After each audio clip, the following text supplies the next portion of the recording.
Ron Atchison for AutoForge.net, and I've got in the shop today my good friend Yvan LaCroix from DIY.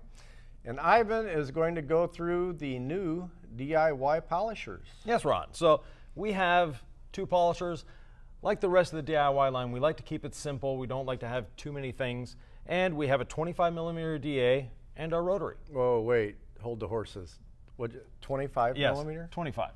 So at DIY, we teach to use your long stroke DA for cutting. And the longer the stroke, the better the cut.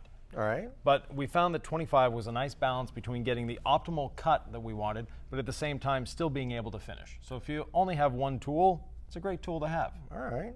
That's very interesting. Yeah. I don't know that there's another 25 on the market, or that's still on the market. The still on the market is the appropriate term. There has been in the past.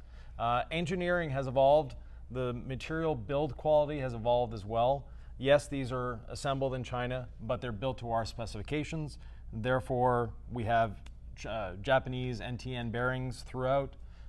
The engineering of the whole rotating assembly is a lot better than you see with most Chinese products. So. All right. So basically, they may look like something else on the outside, but they're all yours on the inside. They're all ours on the inside. The case is actually an off-the-shelf piece in China that many manufacturers use, but the internals are our own. Okay, great. Yeah. And both machines come with both a 5 and 6 inch backing plate. So it's up to you whether you want to have a 5 or 6 inch. Even the rotary comes with the backing plates.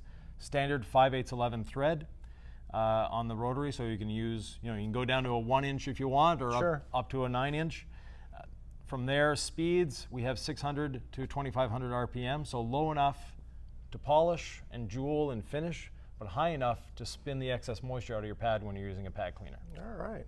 Yeah. All right, so we're going to have these up for a pre-order on AutoForge.net. Be sure and stay tuned for more in-depth videos on each machine, all the highlights and why it does what it does. This is Ron Atchison for AutoForge.net. My good friend Yvan LaCroix. Thanks for watching.